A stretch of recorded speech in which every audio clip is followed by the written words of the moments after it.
What's up? Good evening.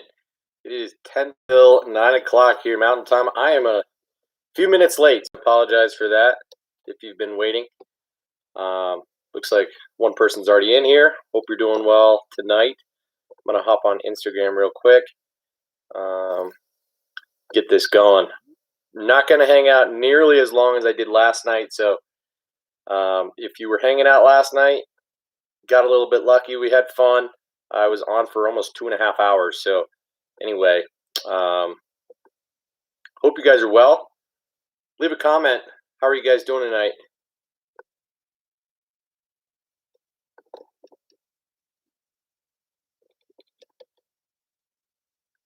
Ray. Oh, shoot, man.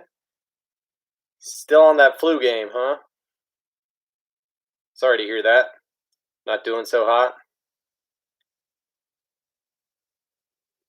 I assume you're not drinking Dr. Pepper tonight either.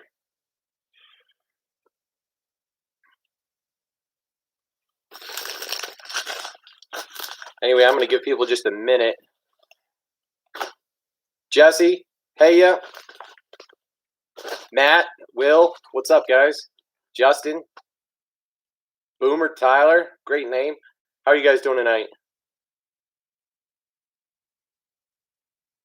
What up, D-Roctopus? What's up, what's up, what's up, guys? Who am I rooting for in the Classic? You know what? I don't do fantasy fishing, but if I had to put my money on somebody, it would probably be John Cox. But you know, I think there's a few other fishermen that have a really good chance. I would love to see Seth Fighter freaking win it, but something tells me he probably won't. But all about that mullet. Jerry Duncan, what's up on YouTube? Ooh, Ray, drinking that Miller Lite, trying to get that flu out of your system. I hear you. That's what's up. I'm going to turn the volume up on my computer. Jezzy? No, man. Called you Justin. Isn't your name Justin?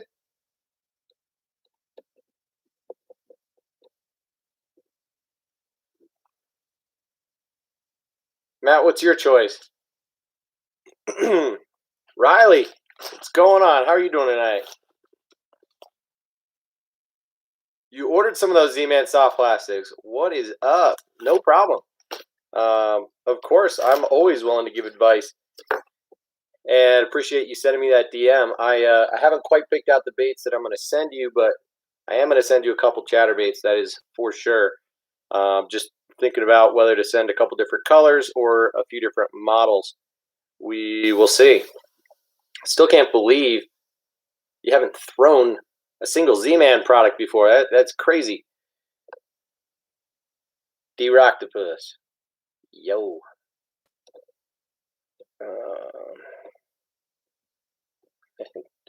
J-Dog, I did not call you Juzzy. But that would be funny if I did, right? Matt, Chris Zaldane, for sure. I love Zaldane as well. And I don't necessarily disagree. It's going to take about a 21-pound bag every day to win. So I think it's possible that Zaldane will catch a bag bigger than that one of the days, if not two. The only thing is he's such a classic second place guy, which sucks, and he always just swings for the fences. So you can't throw a swim bait the entire week. How about the new Missile Baits Quiver coming out? Nico bait, definitely heard about it. I haven't seen it yet, actually. I didn't go out of my way to look at it, but I know that it's coming out, and I'll look into it for sure, and probably look to pick some up eventually, just because I like comparing different baits. But I've kind of got my lineup of 4 or 5 Nika rig worms that I really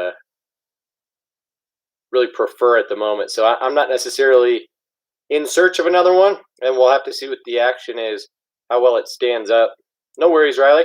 Come back when you're ready. I am going to open this package here in a minute, though.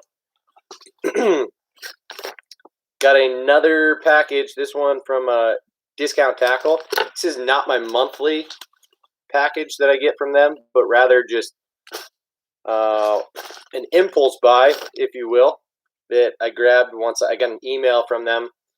You know, just like on a lot of other websites, when a product is out of stock, what you can do is have them send you an email when the product gets back in stock. So I got that notification on the Thunder Cricket last week and saw that they were selling really quickly. I wasn't the only one who had been doing that, obviously. So felt like I needed to jump on it and pick a few up before they sold out again. So anyway, we'll talk about that in a minute once I open this up. No worries, Matt. I still really appreciate you offering to even do that. Send me those shock blades. So honestly, no problem whatsoever. And it is an even trade. So I want you to let me know what it is that you've got your sights set on, a product that that you haven't tried yet, or maybe just send me a list and I'll let you know if I've got any of those. And if so, I'll shoot you some back when I get your package. What up, Colin? D-Roctopus says Z-Man products are the best. They don't fall apart. Yeah, that is one of the biggest advantages is the durability. The buoyancy is the other thing. So, you know, there's a huge advantage when you think about certain products that you want to nose down, tail up, depending on the application. Riley, that was quick. So I think a lot of Z-Man products excel when we're talking about worms, specifically for the Ned rig, Nico rig, shaky head style worms in particular. And of course, chatterbaits are the shiznit. Bass M618, what's up? Colin, just got a new special lure today. Have some reviews soon. Do tell. What's the special lure you got? Or at least hint at what kind of lure it is, if you're not going to give us the actual deets. Did someone say they wanted to go live? Edgar, what's up? I'm going to go ahead and open. Dan the Man says, have you tried BioBaits? No, I haven't. I've heard pretty good things, and they look really interesting, the way that they put prints on their soft plastics instead of paint or color schemes like that. I think it's a pretty cool deal. Ray says, hey, Riley, so what about that lose trade? Riley, Ray still wants to trade you some Z-Man products, some chatterbaits for some lose gear. What do you say? Matt says Z-Man fatties are solid. Absolutely. That is in my box of Elastec 4 to 6 inch worms.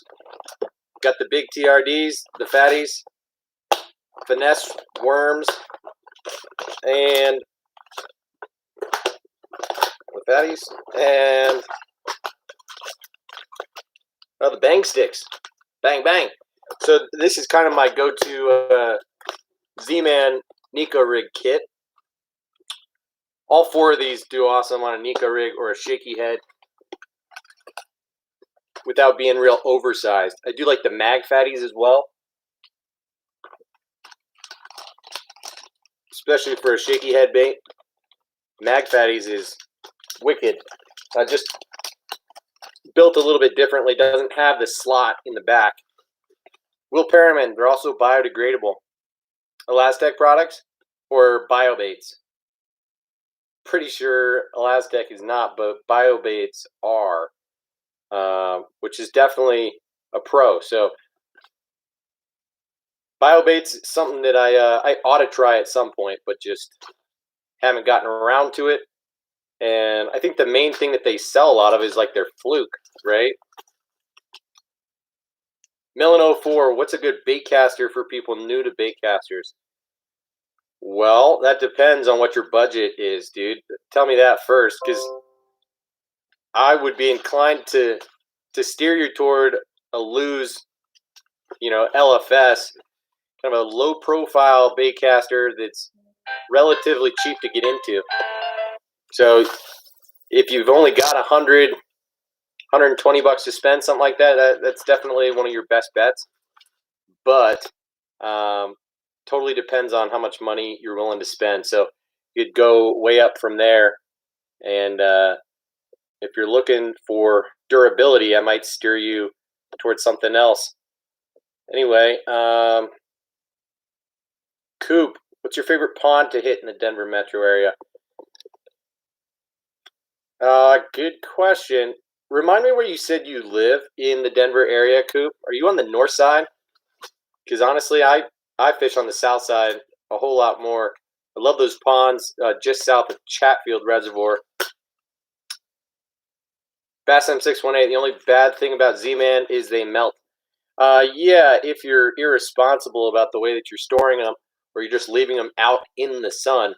If you're pond hopping, going fishing, don't take them out of the package. Don't let them just sit in the sun. Leave them in your bag. Leave them in their bag. And so, yeah, they're a little bit temperature sensitive, but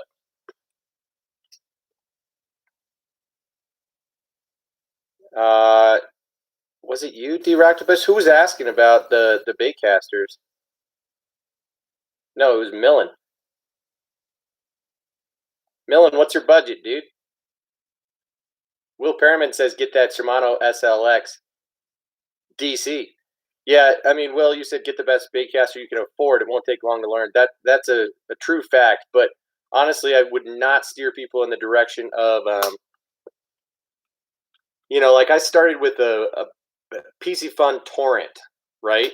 Which is like a $40 baitcaster, but it's pretty high profile and doesn't have the best drag system. It'll do the job, but I would lean toward either a standard Shimano SLX or a loose LFS type of reel if you've got less to spend. Bass M618 says Daiwa, absolutely.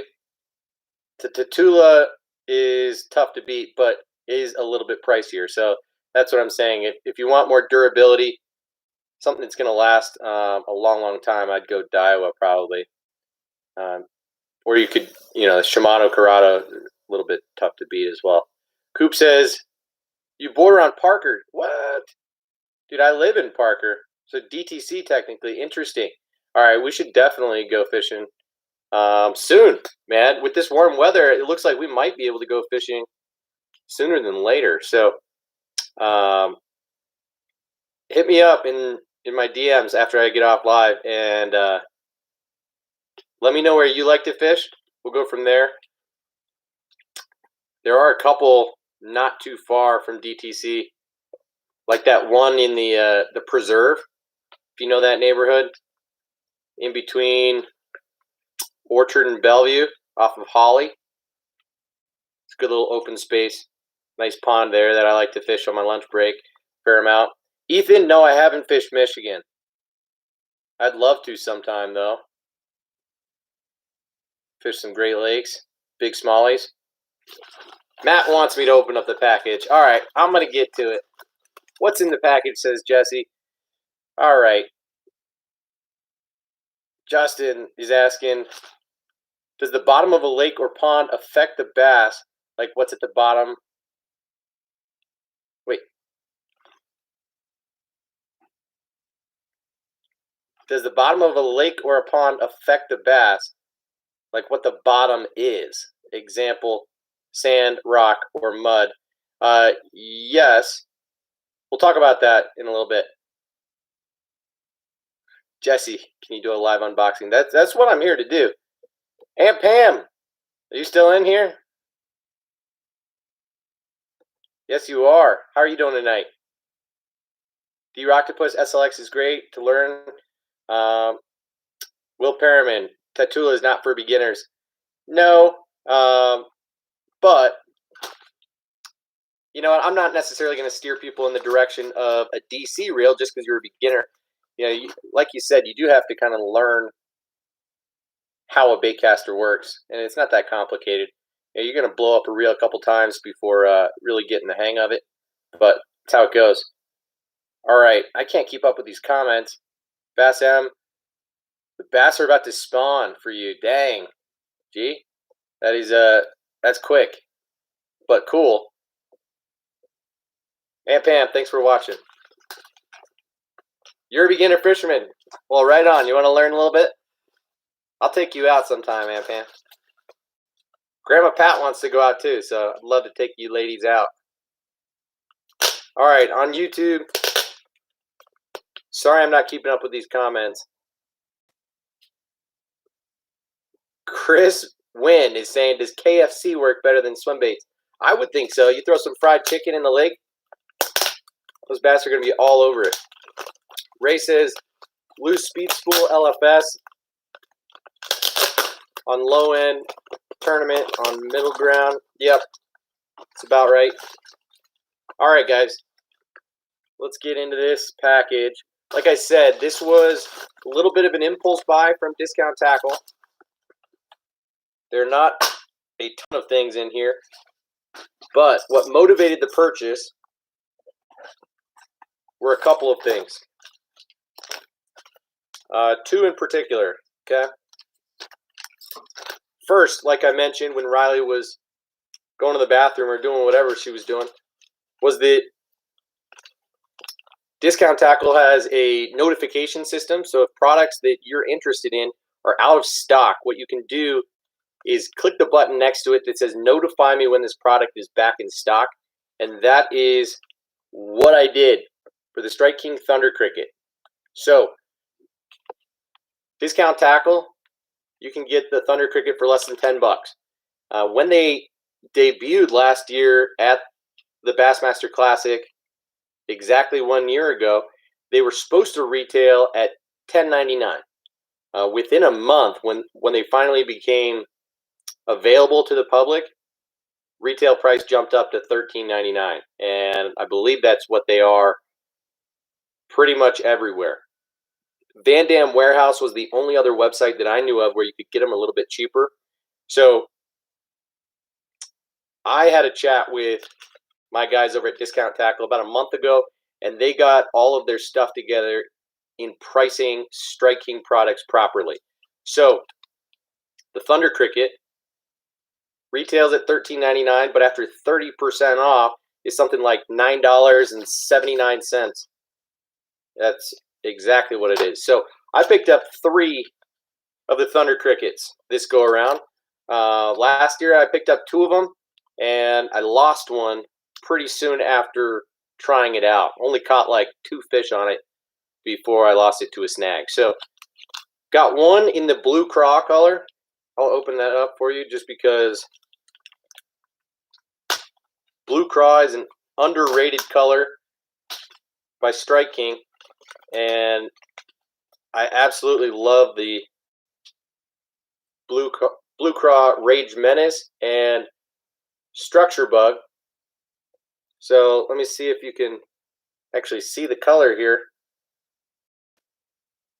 Doesn't show up a ton other than right on the head. It's more iridescent in the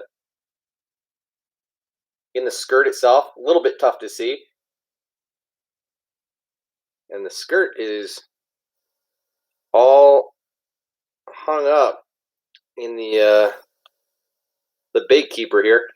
Anyway, the skirt is something that I think is kind of underdone on the Thunder Cricket, but even still, with a standard skirt, not hand-tied or anything, this has the best hook in the game when it comes to bladed jigs, and a very unique blade. So, utilized Z-Man's patent, got it licensed to have that direct blade-to-head connection. That blade starts up lightning fast, and it's very, very thin. It's also got a more rounded shape to it, and it's got a more subtle vibration than the jackhammer. So there is definitely a time and place to throw the Thunder Cricket, and that includes times like right now in the springtime This guy right here, Falcon Lake Craw, red color Thunder Cricket with the Falcon Lake Craw matching Rage Menace, is a slayer. This one got a little bit beat up last year. I like the yo-yo red baits, especially red chatterbaits in the springtime. Now I did get all these in the 3/8 ounce. It was I was kind of limited to availability. Got one in the 3/8 ounce in the black and blue. Nathan, send me some baits. Nice try, dude. That's not how I go about sending baits to people, but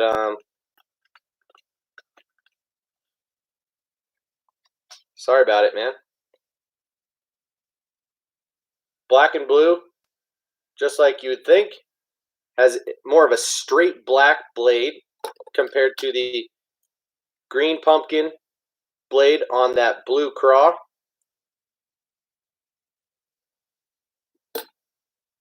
And the paint job on the head is wicked. It is black with blue flake in it. And then lastly, got one in the Chartreuse Blue Glimmer. Should have gotten two in this color, honestly. Not how you go about sending baits to people. What do I have to do? Like I said, nice try, Nathan.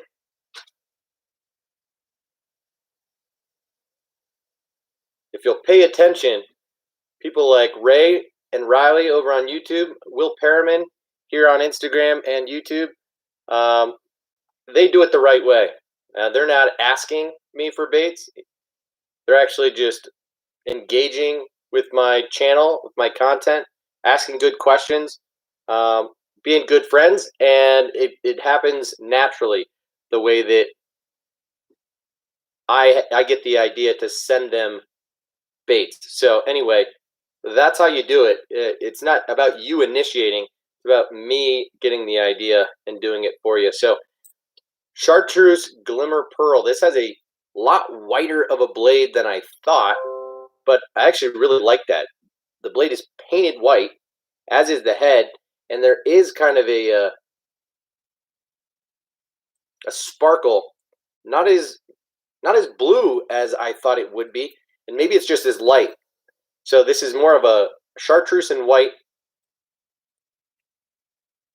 bladed jig, but it's not the chartreuse and white color. So very interesting. I'm curious to see what it looks like in different light later. So anyway, I got these 3 Thunder Crickets at just under $10 a pop, and that is why I ended up placing this order, is that these baits were in stock, and I'm not sure if they still are at the moment. So while we're on, I'll show you that real quick, or I'll pull it up, just let you know if they are in fact in stock, right? Because if you like what you see, you can go ahead and snatch one up or two before they actually go out. Now, Discount Tackle is pretty good about restocking. So, what up, Toto? What up, Zach Webb? Dan the Man, those are cool. Yeah, they are, man. They've got an owner jungle flipping hook in them. The Jackhammer has a Gamakatsu flipping hook, which is excellent as well.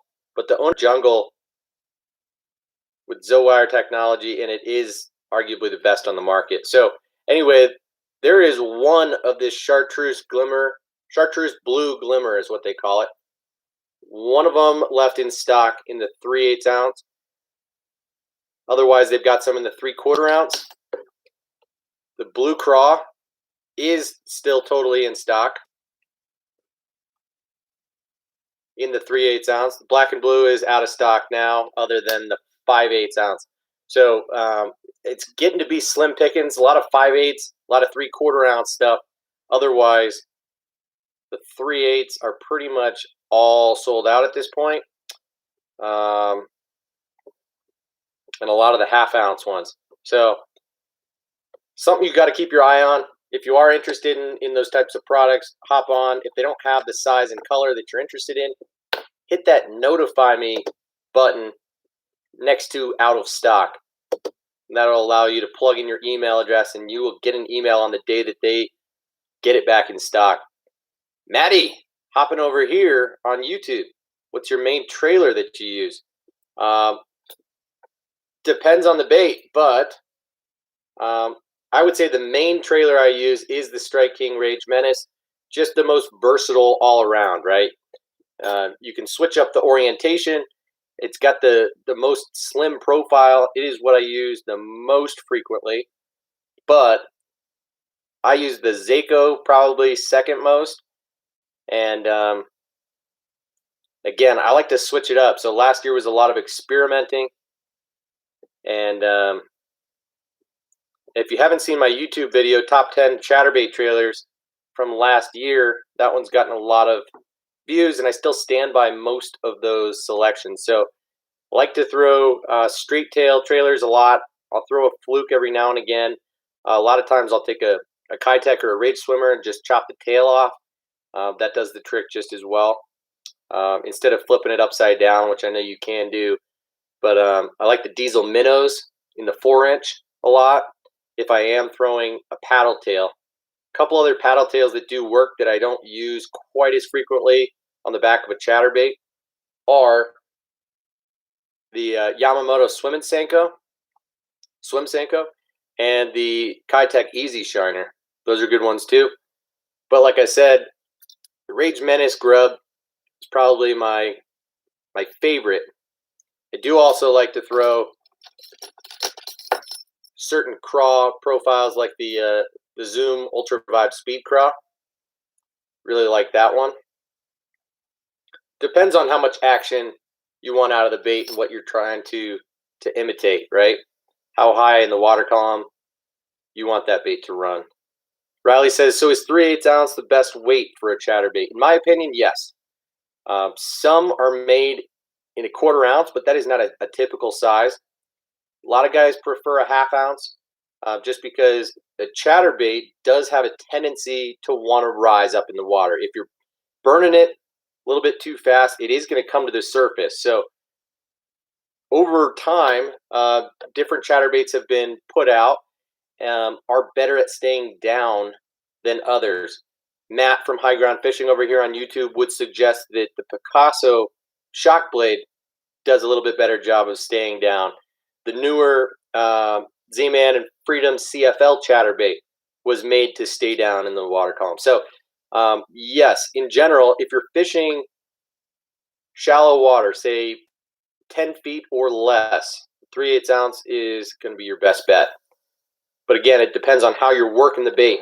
I do like a 1/2 ounce jackhammer, especially in the red color, just because, like I said, I like to yo-yo that bait off the bottom, so I'm going to let it settle down, and then I'm going to rip it up and let it fall back down. A little bit easier to work it that way with a 1/2 ounce than a 3/8. But ordinarily, I'm working a chatterbait on more or less of a straight retrieve, just playing with the speed of that retrieve, trying to get the bait to go off track every now and again. So let me catch up with some of these comments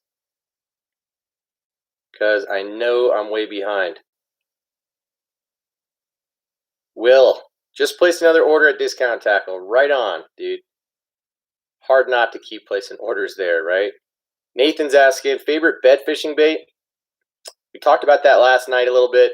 I don't necessarily have a favorite, but I did just place my monthly order at Discount Tackle today for the month of March, and I am going to be giving away a pack of Strike King Rage bugs in the pearl white color.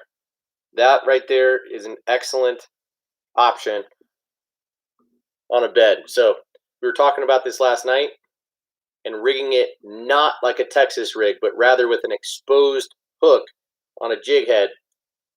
Toss it onto the bed. Now, you could throw a creature bait. You know, this black Zoom lizard is killer on a bed. So creature baits, craw baits, bluegill baits all do really well. And just white soft plastics in general. One that I think will absolutely catch them is this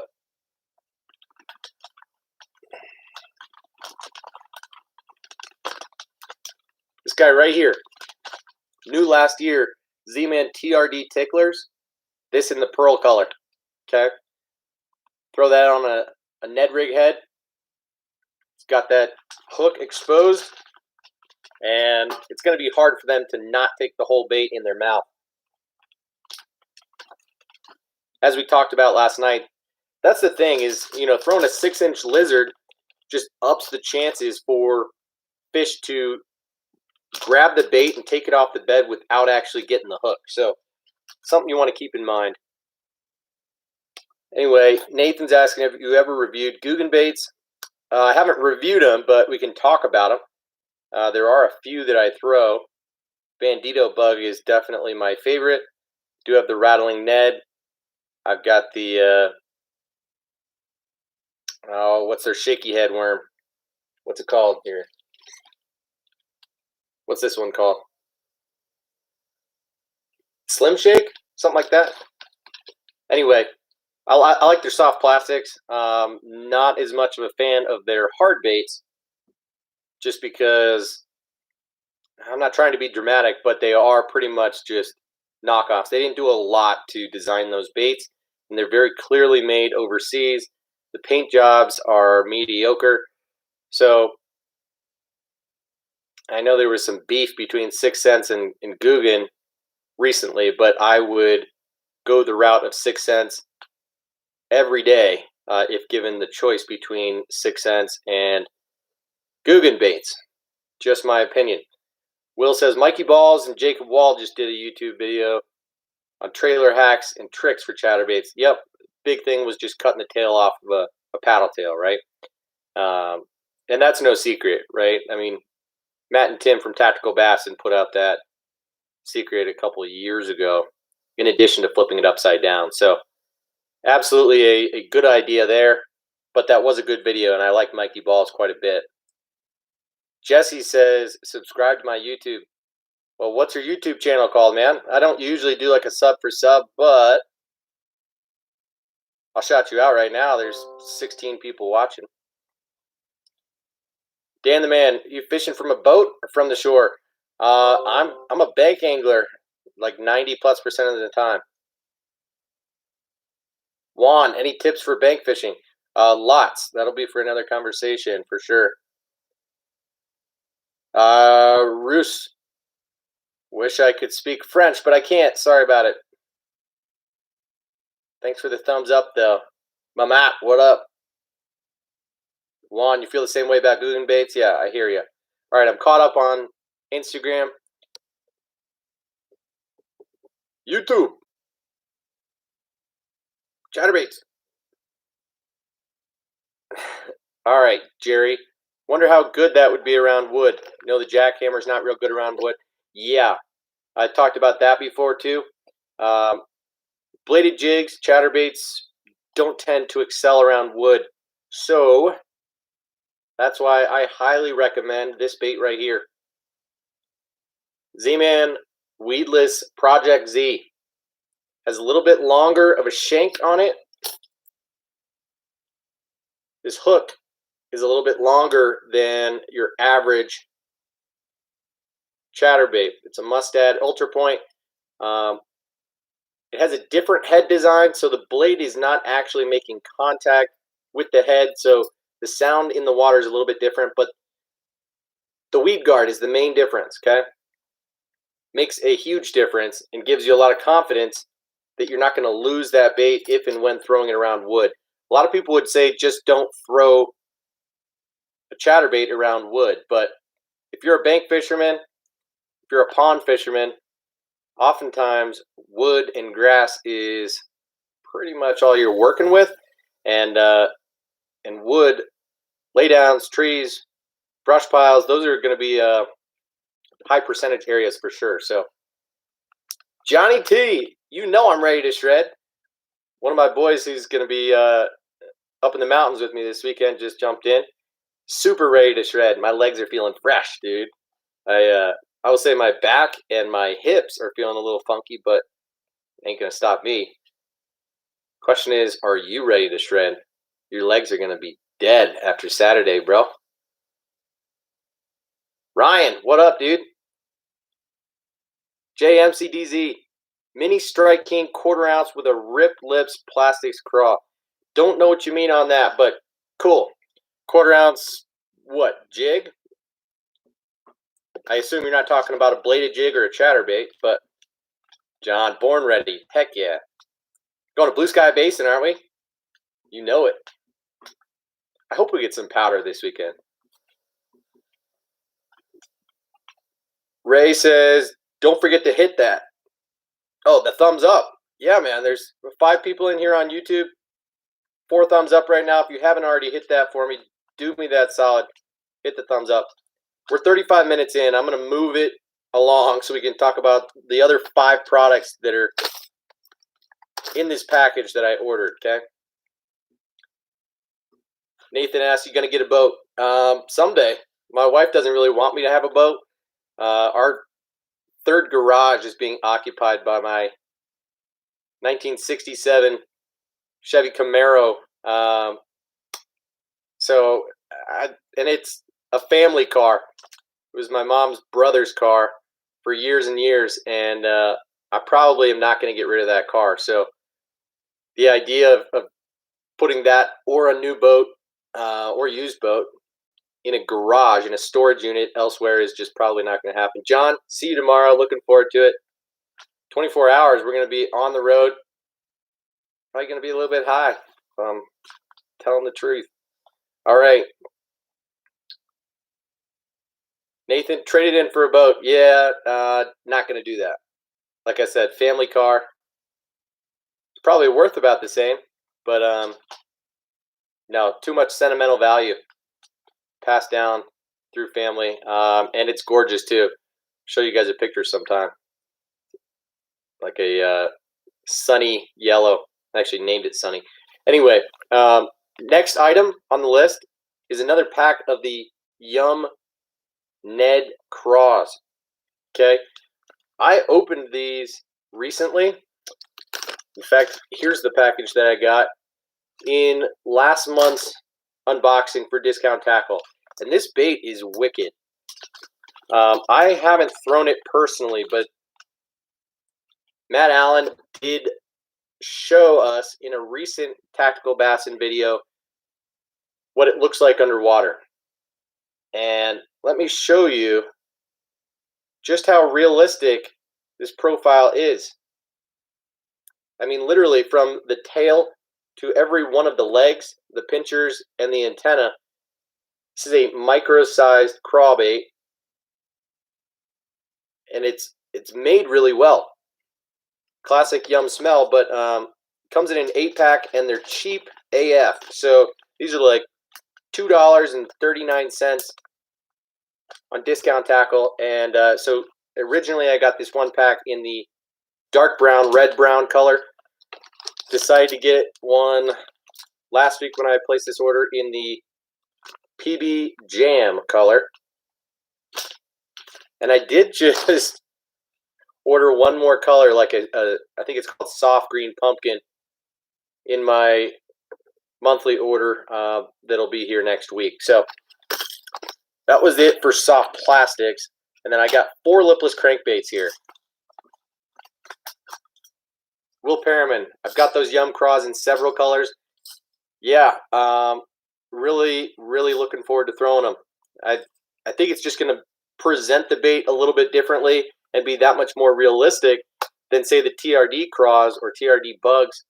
And so I think it's a unique Ned rig bait and one that I'm pretty excited to throw. It is too small to throw on like a lifted jigs Ned EWG, I think. It looks tiny.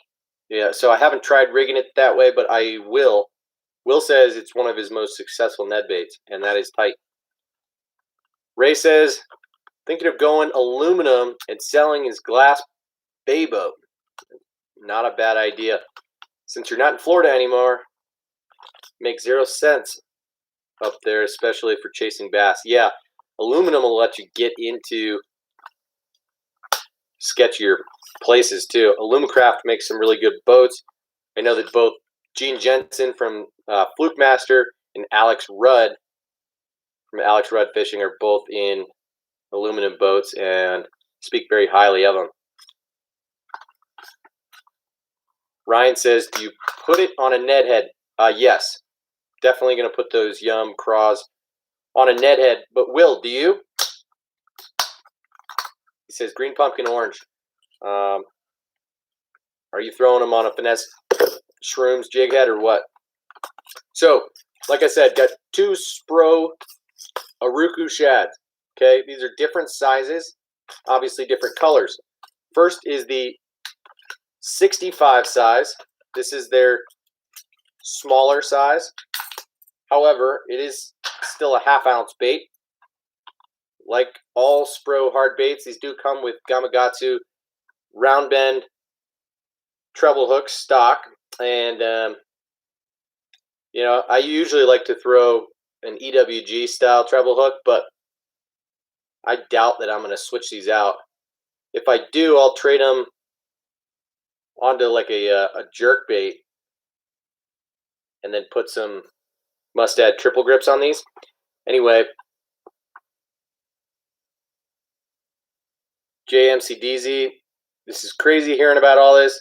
Literally, you slam on small-time business custom plastics. Cranks literally everything. Only name brand worth it. It's Gary Yamamoto. LOL. To each his own.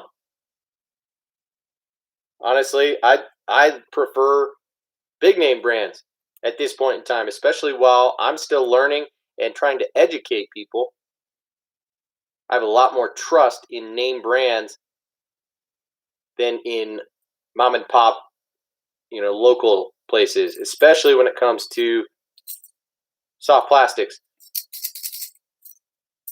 So anyway, it's one thing if it's a custom crankbait, it's a wood bait, something like that, but I'm playing around with lipless cranks these days. Will Perriman says, yes, he uses the heavy-duty Z-Man Ned heads.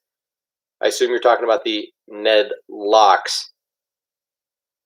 Just have a little bit heavier wire hook on them. Yoda Jr., what do you think about the Whopper Plopper? Great bait. Very good bait. Got a box full of them. I think the 110 is the best size. If you're only getting one, I think the 75 is the next best. And then the 130 just has a ton of drawing power. Throw a Whopper Plopper over riprap bank or in open water. I mean, anywhere really.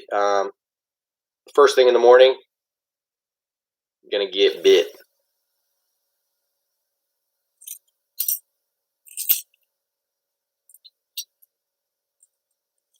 Every business's dream, perhaps. All right, Dan the Man, do you like Berkeley flicker shads? Yeah, I am a little bit more of a shad wrap type of guy than the flicker shad. I know that they're almost twice the price, but I like the construction and the subtlety of it. You know, if we're talking about that style bait where we're talking a small shad profile with a tight wobble, I think of it as a cold water crankbait from mid depth, right? And I've always had a little bit better luck on balsa baits and on silent baits. So the shad wrap fits both of those. Flicker shad is plastic and has rattles. So that said, some days the fish are going to eat one over the other, and that's just how it goes. Baron, what lures can you catch on panfish? Try a Ned rig, something on a small exposed jig head with a small soft plastic. Little curly tail grub, something like that. Show us the whole bait wall, says Nathan. Maybe in a little bit. I'm going to finish this presentation on these lures I bought. You guys are moving a little too fast for me. Panfish in Murky Creek, same deal, okay? Will Perriman, rooster tail. It's great panfish bait, absolutely. Little inline spinner, can't go wrong there. All right, Riley says, I've got a guy who makes custom rattle traps and lipless cranks if you want some. Got a lot of the same ones in that color that you don't see. Yeah, hit me up. Let's exchange some pictures. I'll trade you some baits, and I'd love to see what those are about and why you might recommend them. So the Aruku shad, listen to it. It's going to nose down a little bit more. Ow. With the way that it's weighted, as you can hear, that is a little bit more subtle of a sound, not too loud and obnoxious. Plus, you get these awesome colors. This is called the Perch pattern. Again, in the 65 size, weighs a ½ ounce. This guy right here is the 75 size, weighs 5/8 of an ounce. And this is the red crawfish color.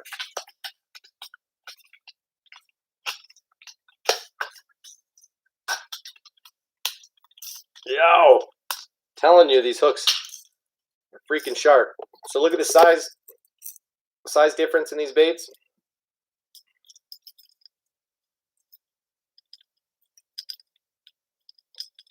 Somewhat significant, even though the weight is not that much different. But essentially, this is the difference between a ½ ounce and a 3/4 ounce.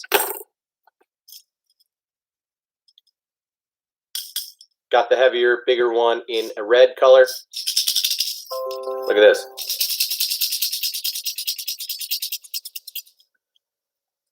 Barren. Wait, so it makes that sound when it's underwater? Yes. It's going to nose down as it's running, and it's going to vibrate back and forth. And you're going to hear the rattles. No, I'm not running a store. Maybe someday in the future, but not this stuff. This is all for me. No hate, just don't say Guggen makes trash cranks. Due to the name, you'll buy the plastics. No, not due to the name. It's about quality. So I used to feel a little bit the same about 6 Cents. I don't have a ton of their crankbaits either. You know, I think they do a great job of designing their baits where Guggen did not. And they do a great job of picking out sweet color patterns, which I think Guggen did not. But they outsource their stuff to China. So I'm not a huge fan of that. I know it's super common these days. It is what it is. So that said, I do have one of the Guggen Squad Scout jerkbaits. I don't love the way that it looks or sounds. The internals look a little bit weird. I will still throw it. Name equals equality? No. What? Name does not equal quality. You are confused, that's for sure. Nathan says, I think Guggen will take over, to be honest. I think they kind of already have taken over. It's all about marketing, right? So, next bait up is the Storm Arashi Vibe. Rattling Vibe. This is I believe it's a ½ ounce. No, 9/16. 2 3/4 inch. What's cool about this guy, first of all, you have a little bit more of a knocking sound to it than that Aruku shad.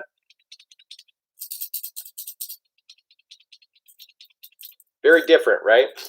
So it's not BBs inside, but rather a weight that's shifting side to side, kind of like a one knocker would. But what makes these extra unique are the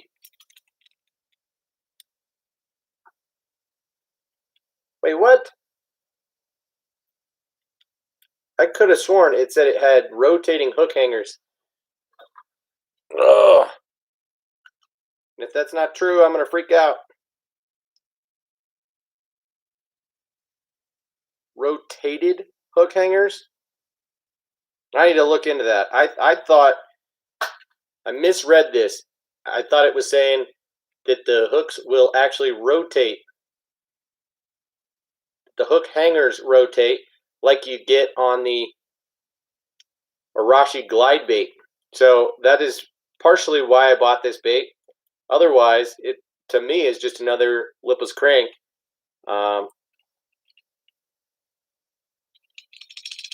Anyway, last one I got, River to Sea Ruckus. Okay, this is a 3/4 ounce, 3-inch long lipless crankbait. So it is on the big side. Sits right in the same class as the LB500. And look at this color. It's called Yoda, I think. Yeah. And this is a wicked,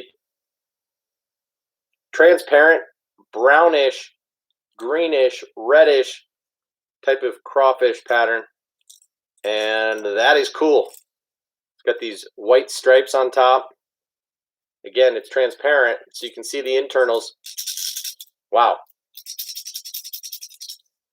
So this is going to be right in the same category as the LB500, size-wise, sound-wise. Interesting. So last year I was playing around with paddle tail swim baits, just deciding what it is that I like and I don't like. This year I'm playing around with jerk baits, lipless crankbaits, a few others. Last year I played around with chatterbaits too. All right, Baron. Is March a good month to fish? Tried to go to the creek recently. I didn't catch anything. Around November and December, couldn't stop catching panfish. What is happening? Are they hibernating? You're trying to catch bass? They don't hibernate, but they definitely winter and become very lethargic in the winter. So panfish will suspend. They become a little bit easier to catch. You have to rely on slow-moving presentations in the wintertime, like a jig, a Ned rig, super slow-rolling a swim bait, something like that. So March is a better time to fish. Whereabouts do you live, Baron? Hi, Lunker, what's up? Ryan says, your square bill storm said the same thing. Yeah, it says rotated hook hangers for better hook placement. What is that? Like, I'm going to look into it, but kind of chaps my butt. You know what I mean? I like how this is a transparent bluegill color. I think it will attract a lot of pond fish and we'll catch them, but it bugs me. Nathan, how can you say Guggen baits are trash when almost half of professional anglers are using them? First of all, not half of professional anglers are using them. A few really good professional anglers are using them. Scott Martin is an investor in the company, so that's a different story. But Jacob Wheeler is using them, but I think he would slay on anything. So again, it's a marketing thing. So I don't think Guggen baits are trash. I think if you looked at what baits they're throwing, you'll see that the guys who are throwing those are throwing their soft plastics a lot more than their hard baits. Okay? So, Bandito bug is the deal. That is not trash. It's a great bait. I have issues with its durability and the fact that it is a knockoff of the Rage Bug. They use Steve Park's patent and licensed the Rage Tail patent to make a couple of the Guggen baits soft plastics like the Bandito bug. So anyway, we're not going to talk more about this because I don't want the vibe to be wrong in here. So stop pressing, Holmes. Will Perriman's asking, do I prefer 1/2 ounce or 3/4 ounce lipless cranks? I prefer 1/2 ounce. I throw a 3/4 probably the same amount that I throw a 1/4 ounce lipless, and it's a little bit more specialty situations. So 1/2 ounce is kind of my go-to, especially when I'm just doing more of a chuck and wind retrieve. 3/4 ounce is what I'm going to throw when I'm yo-yoing or slow rolling the lipless crank, especially a little bit deeper, and vice versa. I'm going to throw a 1/4 ounce in skinny water when I'm wanting to burn a lipless a little bit more, trying to keep it up and not hanging up, not grabbing too much grass. If I'm getting a 1/2 ounce fouling up, I will move to a 1/4 ounce. All right, Matt Thomas, what's a good swim bait to start out with? You talking about a paddle tail swim bait, or are you talking about like a legitimate big swim bait, like one of these? Or are you talking about a hard swim bait? Again, you got to give me more information in terms of where you like to fish, what kind of bodies of water, what the forage is, and what your budget is. But we can talk about that in another conversation if you'd like, or you can just chime in the comments right now. Let me know what you mean. What's a good swim bait to start out with? I mean, Kitech Swing Impact Fat is probably the best one to start out with, but that some people might not consider that a true swim bait. Brian says, what's a good spinning rod, medium light, that doesn't break the bank? I just picked up the St. Croix Triumph, $100, medium light. Runs a little bit lighter than that. It's going to be kind of my go-to spinning rod for almost all applications. Can throw baits as light as, I think, a 1/16 ounce and up to a 1/4 on that. So very versatile rod there. But depends on what you mean by break the bank. Again, right? You got to give me a little bit more information when you're asking questions. When you say break the bank, are we talking $50, $100, $150, $200? There's a few different classes there. Matt says, Storm Arashi Glide. Do you have any of those? I do. I've got 2 of them.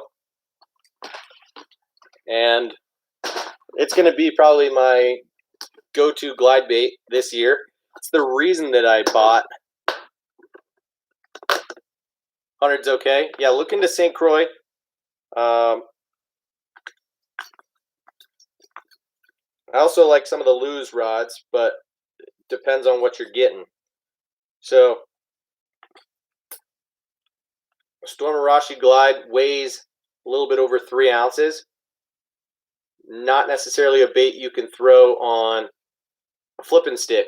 You do need a swim bait rod. You got to have more of a dedicated setup to throw this bait. So I did get a small swim bait rod, the Dobbins Fury 795 SB, which throws lures, I think, 1 to 5 ounces. So this bait is right in its sweet spot.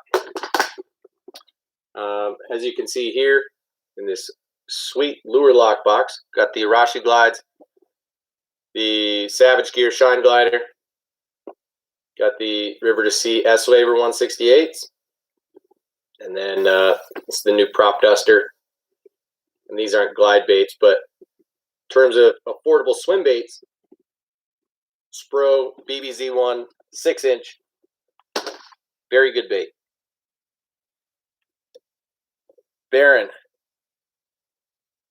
how do real worms perform compared to lures when catching panfish or bass? Interesting question. I don't throw live bait, so I would say in general, real worms are going to catch fish a little bit better, but you run the risk of killing the fish because you're giving them real food. So the odds of them actually eating the bait and you hooking them deep in the gills and end up killing the fish is way higher. Will Perriman says, Jacob Wheeler is sponsored. Yeah, no, of course. All the pros throwing Guggen baits are sponsored. They're not throwing them just because they're the best baits on the market. Let's be honest. Mullets and Mondos, son. You slam on anything and everything. Okay. Holmes. Nathan, you laughing? Alright, I can't keep up with you guys. What's your gear choice? Shimano or Daiwa? I would go with Daiwa. Will Perriman's been collecting Excaliburs for years. Awesome. 13 fishing, LOL. Do you use any walleye? Do I walleye fish? A little bit, yeah. Will Perriman Sticks has great rods for the money. Anyway, 10 seconds, I'm going to time out. Dude, literally, are you involved in a pyramid scheme? Who made you buy $100 swim baits? I don't have $100 swim baits. I'll be right back. So I timed out on Instagram. That was an hour. And those fools were leaving a lot of comments. So I'm going to pay more attention to you guys over on YouTube for a hot minute.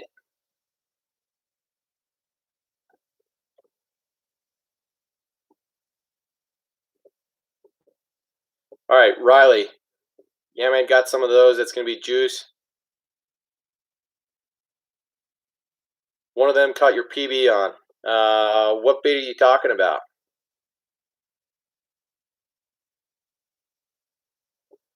Ray says, oh my gosh, those Goober Guggen fanboys are so annoying. Dislike Guggen and they get all triggered. Very true. These dudes are freaking out. Not sure why, but it's a little bit annoying.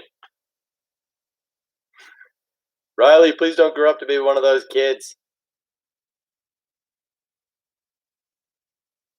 Yeah, they all serve their purpose, but yeah, you just got to use your head a little bit and understanding what's going on with how Guggen baits came to be, what the deal really is.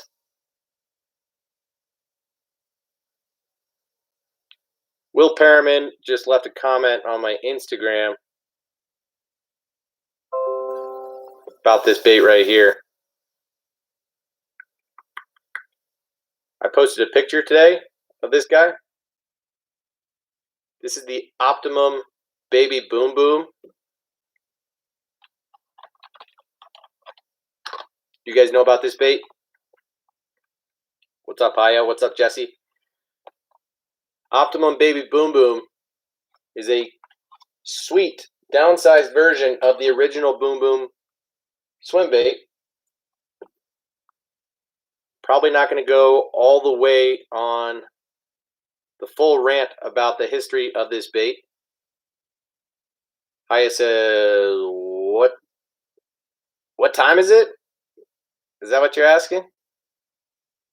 What time is it? It's almost 10 o'clock p.m. my time. Jesus Log, what's up? Yeah, Ryan, this is a killer bait. You can see how small it is. Okay, this is 4.5 inches, hand poured. It's got a flat top, very open belly for easy rigging. Super realistic with the fins and the tail. The way that this bait was designed was to mimic the old Bass Pro Shops XPS swim bait, which was discontinued 15 plus years ago. Jesus, do I speak Spanish? Sí, un poquito. Kev, what up, dude? Saludos, Joel.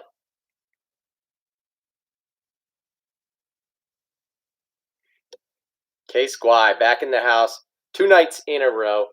My man. Rig them if you got them. That's right. Should I light it up?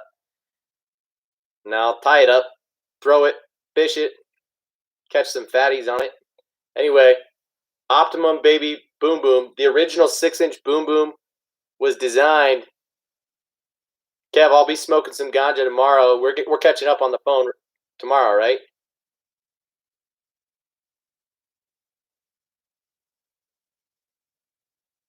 Tell you what we're smoking tomorrow.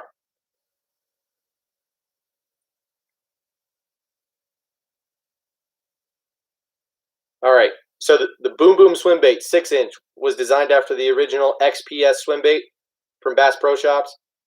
Had a very unique action on it, not just with the paddle tail, but the head had a very unique wag to it that caught fish extremely well. So it was discontinued because it didn't sell very well. Unfortunately, it was one of those baits that like only 1 out of every 5 or 6 that you'd buy would run right. So you'd have to spend a lot of money to get one decent bait. Nathan, tired of this weed talk. Well, you know, it's legal here, man. And my boy Kev in here was one of my best friends in college. And I will be honest, we smoked a lot of weed in college. That was 10 years ago, though. We got our 10-year college reunion coming up in a couple months. And hopefully we'll be at that together. So sorry if you don't partake, Nathan. Sorry if you're not of age. You know, normally I'd be drinking a beer or a whiskey right now like I was last night. So, you know, it is what it is. I'm 32 years old and of age to consume what I want when I want.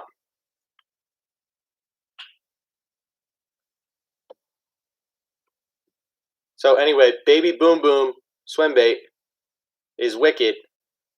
I posted a picture of this on my Instagram today. And my caption was, is this bait really already discontinued? When I looked online, Tackle Warehouse doesn't carry this bait anymore.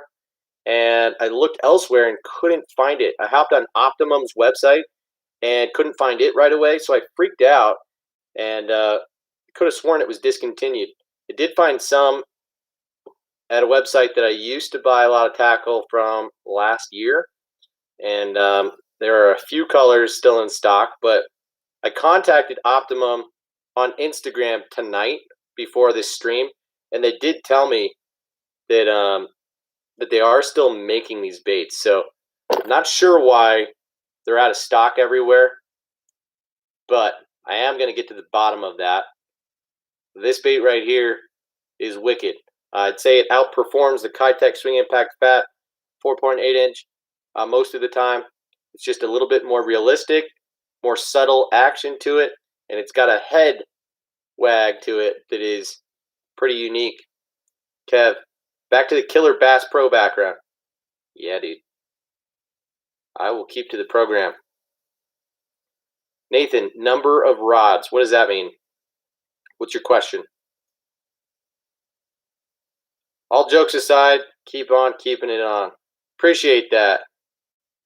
Yeah, we don't need to keep going at it about Guggen baits. You know, it's all personal preference, right? Some people hate on Z-Man. Some people hate on, you know, kind of anything out there, right? And I don't know if it was you or if it was Nathan. Someone was saying that they don't like to support big name brands, and I can respect that too. So no big deal. Ryan says, can you put the screen closer?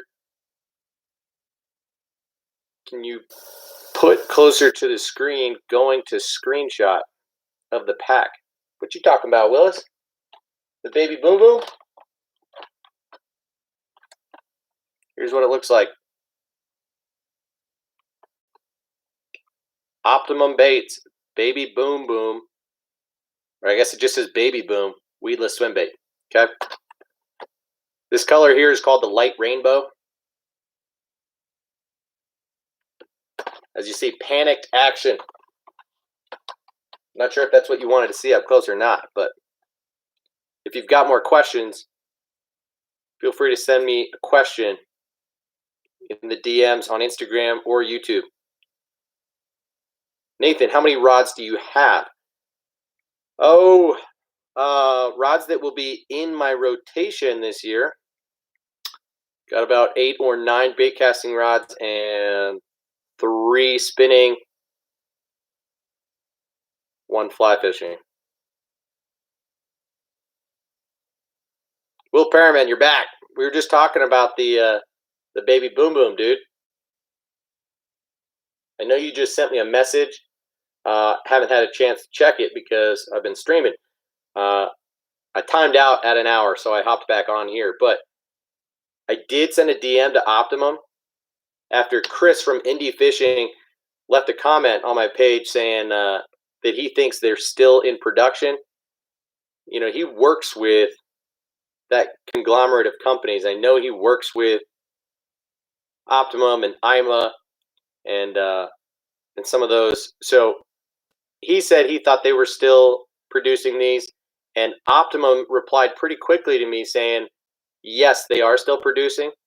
So a little bit questionable as to why Nowhere's got these in stock right now.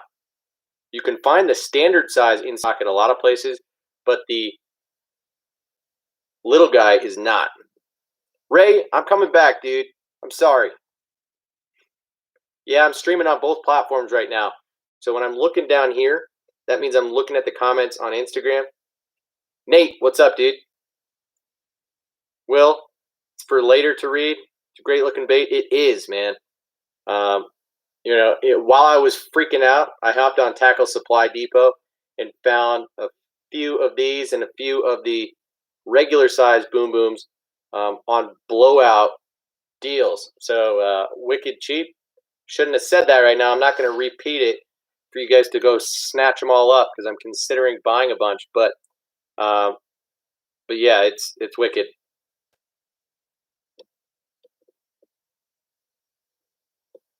Favorite lake to fish?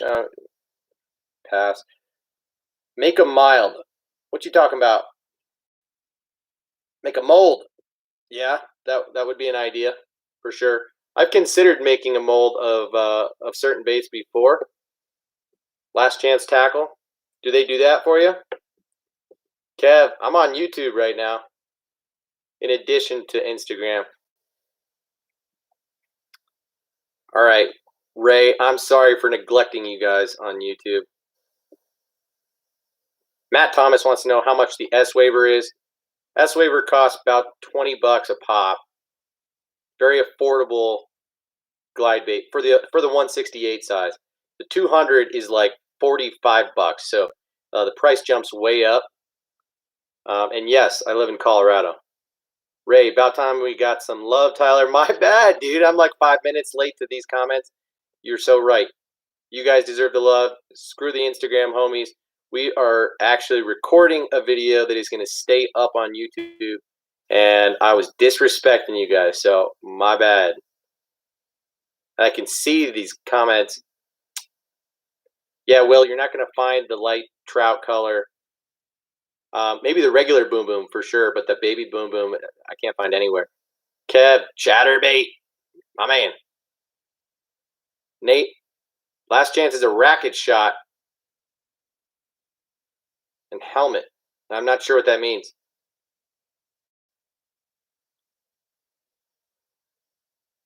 This is the baby boom boom. Well, this is 4.5 inches. The regular boom boom is way bigger.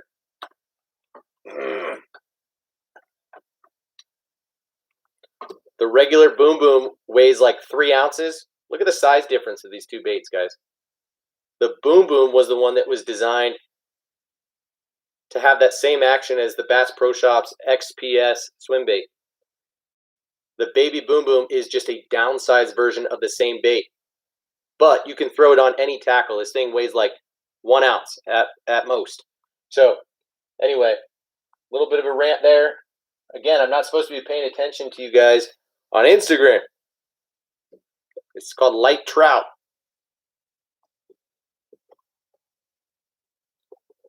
All right, Matt, water temp's 34 right now. What's the best time to throw big swim baits? Pre-spawn and fall? Yes. Those are the two best times to throw big swim baits, or even in the dead of summer or dead of winter. Just obviously not around the spawn or post-spawn. So pre-spawn is probably your best time. That's when they're feeding up. It's when they're really looking to build up their energy in preparation of the spawn. Fish are schooling up. There's more competition for meals, and they will go after big baits. So Riley says the customized ones I was talking about, those lipless crankbaits,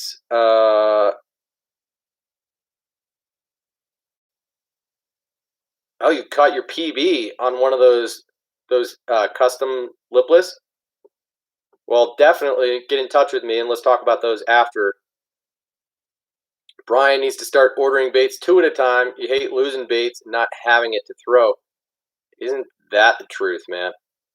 They should bundle baits to save a little money. I don't disagree. I know a lot of people that like to have 3 or 4 or 5 of the same color of the same bait when they know that it's kind of their go-to or their favorite. Yeah, Justin, I'm sorry, man. I was reading that Instagram feed. Ray's giving me a hard time, and I appreciate that. I've got 6 going on 7,000 followers on Instagram and just like 1,000 subscribers on YouTube. But there's the same amount of you in here right now. So 7 on YouTube, 6 on Instagram. But as you've noticed before, the reason that I pull up Instagram and stream live over there as well is that they're more engaged. Ray and Riley are legitimately like the only homies leaving comments over on YouTube while I'm streaming. So not a big deal, but a lot of the time I'm hopping on here to hang out with you guys and not just record a quick video. So as you can see, we've been on here for an hour and 16 minutes, and we're hanging out. I'm not just literally doing a 10-minute unboxing video, but rather on here to chill with you guys. And I know Ray really appreciates that. Riley hangs out. But Justin, you're one of the few. You do count, dude. But I haven't seen you commenting a ton before this. Same with Brian. Same with Matt. I really appreciate you guys engaging with me this evening, leaving some comments, asking questions. That is what I want more of. But since there's only 6 of you in here, 4 of you have given a thumbs up. Come on. Who hasn't hit that thumbs up button? Hook me up. A lot of times we can just go quiet for like 5 minutes, and I'm just talking to myself, talking to you guys, going on rants, and then it gets to the point where the feed kind of dies down, and I have to ask you guys, is there anything else you want to talk about? Do you have any questions? Otherwise, I'm going to bounce out of here. So that's the only reason that I like to have both going at the same time, is so that you guys can ask me questions and we have more of a steady conversation instead of me just chilling all alone. K Squai's been chilling in here a long time. Appreciate you, dude. I know you just texted me. I couldn't actually check that. Greg Baldwin, how you doing tonight? Love having friends and family friends in here, even if it's just for a minute to see what's going on. Nathan, yeah, I got called out on YouTube over there. People are feeling left out. Justin is asking, Tyler, does the floor of a lake/pond affect what the bass eat? Yes and no. It affects how they eat just as much, if not more, than what it is that they eat. But yes, if it's a rocky bottom, they're going to eat crawdads a lot more than if it's a muddy bottom. It also affects where they will position. So I think the size and the depth of water in that body of water plays a little bit more of a role than the bottom itself. But again, that's a more in-depth conversation for us to talk about later. What about sand?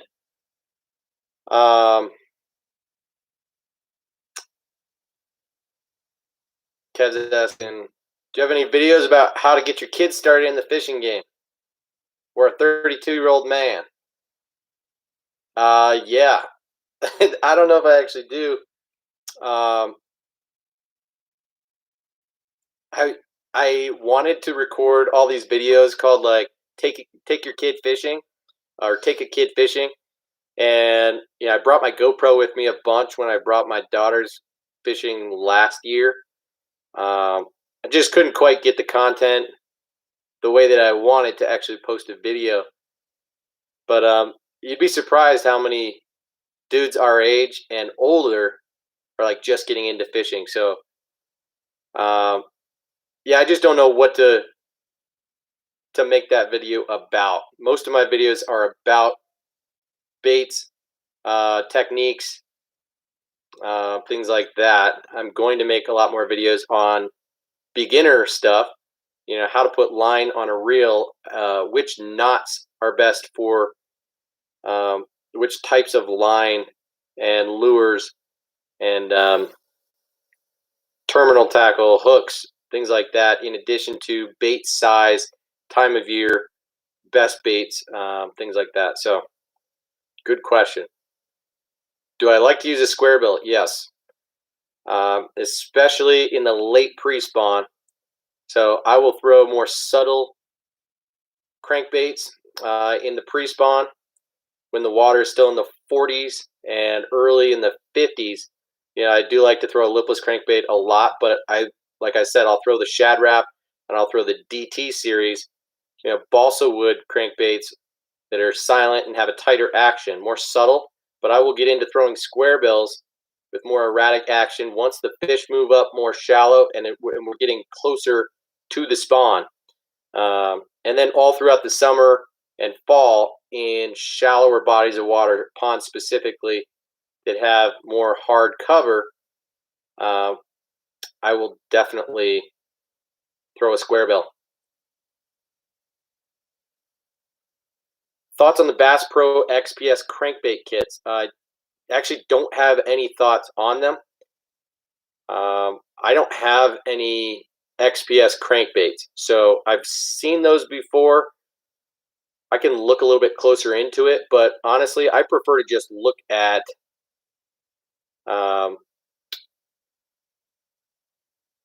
where I can find the best deals for individual baits. So I've mentioned before, last year, the Strike King Red Eye Shad was on sale for $3 a pop. It's really tough to beat a deal like that. Now, I know Bass Pro Shops makes some baits pretty well, but everything they do is kind of a knockoff. So in general, I wouldn't recommend it, but that's just me. I haven't tried them out. So you can expect a response. You know, if you don't get one, you can leave the same comment again. Brian's asking, do you use scents? And what is your favorite? I do use scent, and I've played around with a lot of different ones, but the one that I probably use the most is the Procure, I believe it's called. Kev, maybe we should do a beginner vid with your old pal Sheesh this summer. Hell yeah, dude.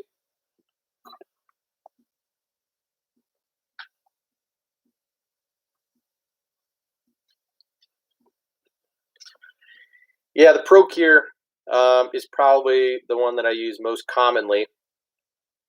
Just like in the garlic, it's the garlic crawfish scent. And you got to pick and choose the spot that you're using them. So I actually don't use them all the time.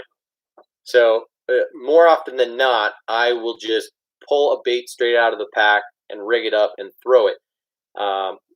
But if it's not getting bit and I'm confident in the lure itself, then at that point I will throw scent on before trying out a different bait. Now, some guys will even throw scent on hard baits. I don't do that. I will put them on soft plastics of all kinds. Only some scents work with Z-Man Elastec soft plastic without actually negatively interacting with the plastic. So something to keep in mind. Nathan, thoughts on Live Target? I think they do a great job of designing baits. I really like how most of their stuff is super realistic, but they border on gimmicky, right? Some of their stuff is really, really good, but it's all somewhat overpriced. So I've had mixed results with their stuff. I really like their lipless crankbaits. I feel mixed about their swim baits. Not quite as much of a fan of those. I like the Savage Gear swim baits better. And then the bait ball series of baits are kind of funky to me. I think it's a cool idea, but again, something I haven't had a ton of success on. My bait doesn't usually get like that small. It can get to the 3-inch size, where it's same as like a lipless crankbait. But to have a lipless crankbait with the look of like 10 bait inside the one is just weird to me. And so it's a personal preference and a confidence thing. Rats. It's a separate topic. I do like rats. The Spro rat is an absolute killer. I had a lot of success on it last year. The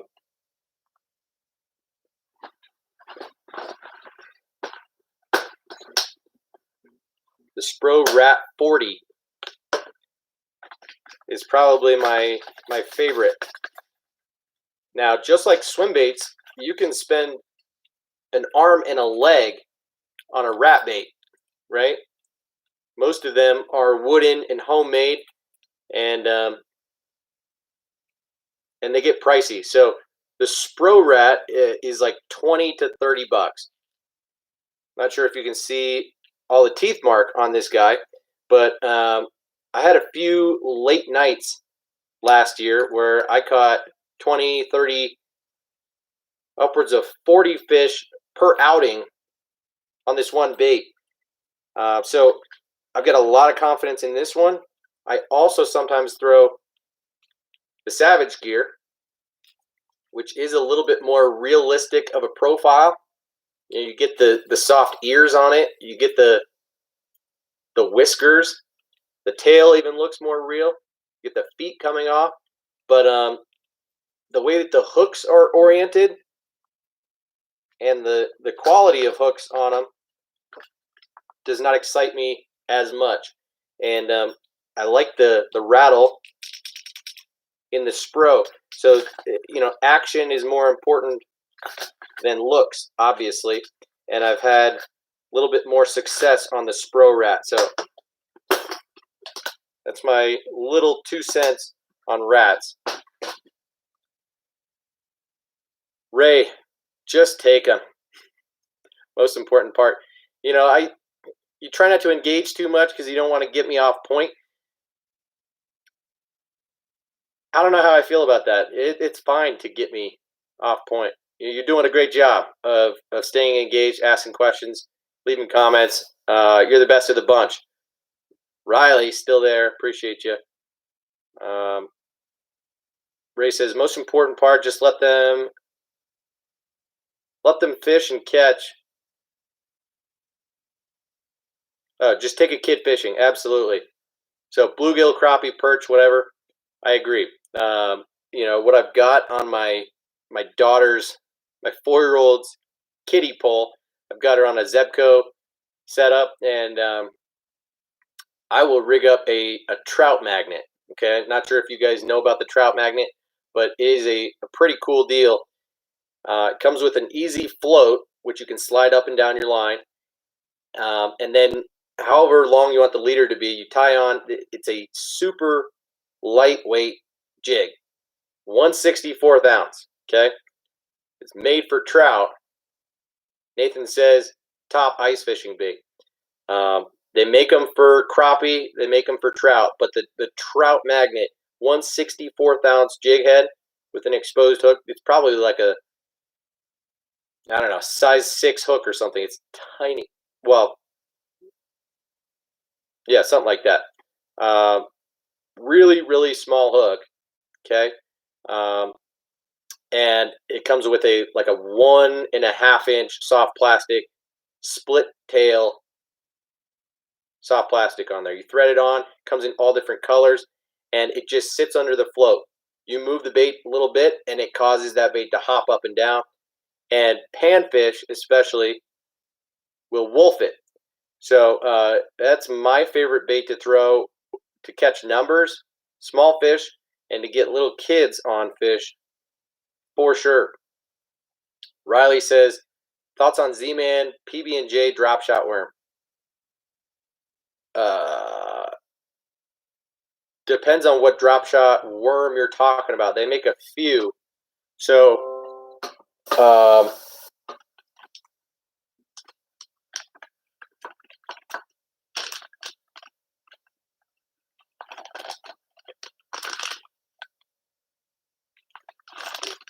here's a few that I can think of right away. Most obvious drop shot worm that Z-Man makes is the trick shots. Okay? This comes in a package of fewer baits per package than most Z-Man baits do. This smaller size, which is a 3.5 inch, comes with 6 to a pack. And I think the larger size, which is 4.2 inches, comes in a 5-pack. These are great baits. It's got a shad profile, so it has a tapered belly, and it has a flat tail. So it sits horizontal in the water just a little bit better than most Z-Man baits that are going to want to stand straight up. If you're going drop shot, I'd go with a little bit more clear of a color, but PB&J will work. This Meat Dog color by Z-Man is really tough to beat. This is another bait in the Meat Dog color. You've got purple and like a clearer yellow type of color. You're not going to be able to see that. Let me pull one out, see if I can show you what it actually looks like. Oh, this looks all purple right now. They're kind of inconsistent from bait to bait, but here's a good one to show you. Golly. I'm not going to be able to see. You might have to hop online and look at pictures of this color, because it is purple on top and pretty translucent, like a clearish yellow on bottom. And Meat Dog would be my color of choice when it comes to Z-Man and drop shots.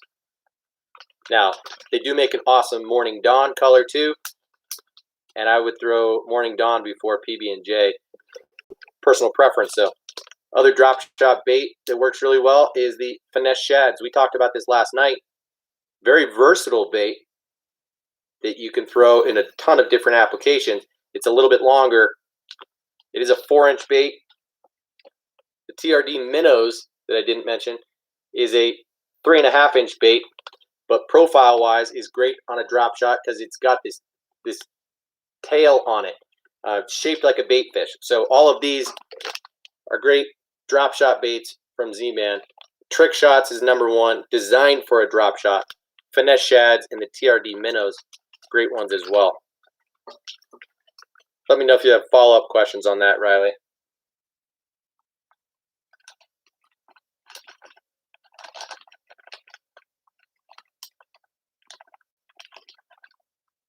I missed a question or two up here. Yoda, any tips for paddle tail swim bait such as Rage Swimmer? What kind of tips are you talking about?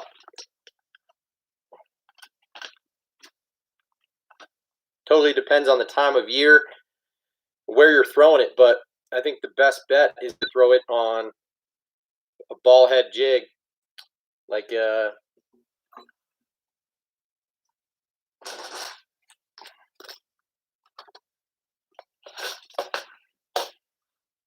got here. Okay, this is a Kitech Swing Impact Fat Chartreuse shad color, 3.8 inch on an, actually this is a Gamakatsu round ball jig head, and I want to say this is like a 3/16 ounce, a 3/0 hook. Fits the bait very well. Not a huge hook, but it leaves the tail to do all of its thing. Okay, but your hookup percentage is going to be much better on this hook than say on a weedless hook. Now, I do like the Owner Flashy Swimmer and the Trocar Swim Blade or Swim Bait hook. owner beast hook, but you have to size those appropriately. So the owner flashy swimmer in the 3/0 will work on that bait. Trickiest thing is sizing your hook to your bait. But generally with paddle tails like the Rage Swimmer and the Kitech, I fish these at a slow to medium speed. Few feet down, okay? Let me know if you have any specific questions about that. Brian asks, what do you think is better, just buying jigs or buy heads and skirts and build your own? That is a great question because I feel a little bit mixed about that. And I think it depends.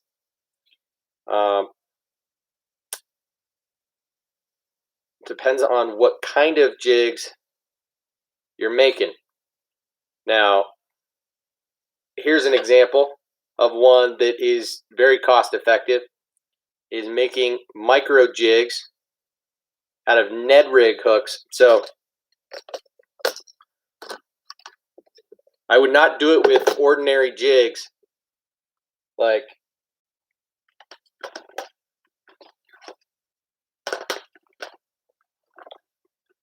if you're getting swim jigs and football jigs, I would ordinarily buy the jig one by one, right?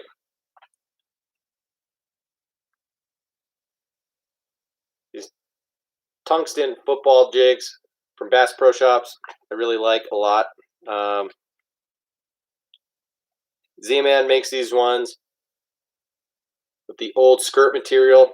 Really like those as well. You just got to pay attention to how they're made. If you can find them with the right kind of hooks, with either Mustad or Gamakatsu or owner hooks, I think you're fine. I'm running low on battery over on Instagram on my phone, so I'm probably going to have to cut this stream short and go full YouTube right now. If you guys want to keep in for a few more minutes, hop over there. My handle on YouTube is hook sets are free with no period like on Instagram. Okay, hook sets space are space free. You'll find me there, still live. Sorry about it. Minutes Robert, don't have the battery life or the time to go live with you right now. I saw that you requested that, saying what would be your number one bait at this time of year. Lipless crankbait, followed by a chatterbait. Colin, my battery's dying right now. I got to hop off.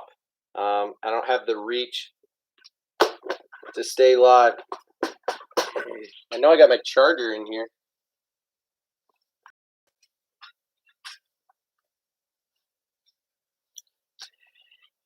If this works, you guys might get lucky, but I don't know if it's going to.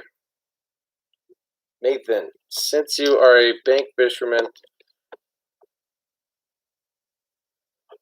how do you graph your spots? iBobber?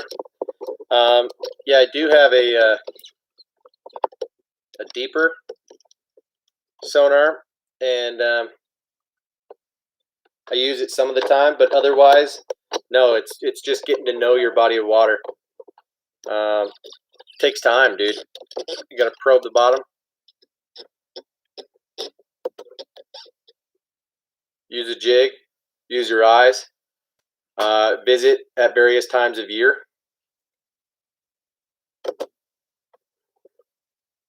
All right.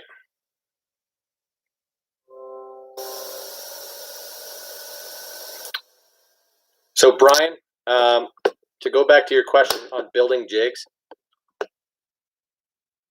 I buy most of my jigs. In the future, I might build more, but for now, I buy most. Here's what I like about these. This is the Z-Man Easy Skirt. Okay, you can buy a 3-pack for, I don't know, $3 or $4, something like that.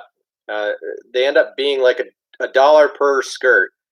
But then what you can do is take your preferred Ned rig hook. So if you're Will Perriman, you'll go with the Ned Locks with a little bit thicker wire of a hook. You can switch up the color on the head, or what I like to do is go with something like this, which is the Power Finesse Shrooms, which has a much larger hook on it than the standard Finesse Shrooms. You notice here, the Finesse Shrooms I think has like a size 1 hook, and the Power Finesse Shrooms has something like a 1/0 hook on it, maybe a 2/0 even. So what I'll do is literally just thread this straight on to the Power Finesse Shrooms jig head. This guy has a wire weed guard on it already, and sometimes I will glue it to the head itself so that it stays up there flush. But what I've found is that you can put any old bait on there. So let's just rig it up real quick for you. How about TRD Bugs? This is going to be a wicked jig.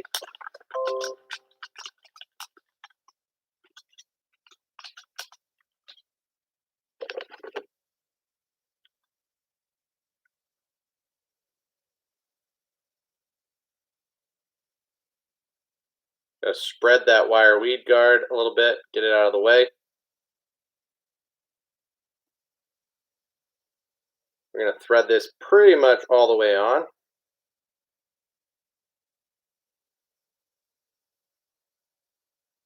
Hopefully I can get this right first try for you guys, which is easier said than done when it comes to Z-Man. And voila, fix that weed guard a little bit. And here's our jig. I would trim this up just a tad. That skirt is covering just a little too much of the soft plastic there. So in this case, and in most cases, I trim the skirt just below the hook itself. But with baits like this, the soft plastic will keep the skirt up. It's not going to slide. So you don't need to glue it up there, but you can if you want to. But when you have the wire keeper, it does a good job of keeping everything in place. So anyway, if you want to build a micro jig, this, in my opinion, is the best way to do it, because a micro jig truly needs to be lightweight and tiny. So most of my Finesse Shrooms jig heads are going to be a 1/10 ounce or lighter. I'm not one of these guys that throws the 1/6 and 1/5 or 1/4 ounce. You know, now they're even starting to make Ned rig heads heavier than that, which I think just it changes the game, right? It's no longer the same application as what you were going after initially. So a micro jig is meant to be tiny, meant to be super lightweight. It is a different bait, okay? Ultra finesse. So I build micro jigs, but I also recommend the Z-Man micro Finesse Shrooms jigs. They sell them in 2 packs for $5. So it's not much more cost effective to build your own than it is to just buy them. And I've bought, you know, a half a dozen packs of them. I've got a bunch in various colors. Really like those. Now they come slightly heavier weights, like an 1/8 ounce and 3/16. So anyway, it does come with that standard Finesse Shrooms hook, which is like a size 1. So a little bit short of a shank. Minus Robert, bass fishing, what's the #1 bait to throw this time of year? I already answered that. Sorry. Nathan, what'd you say, man? I said I use the deeper. Gotta stay live. Call in.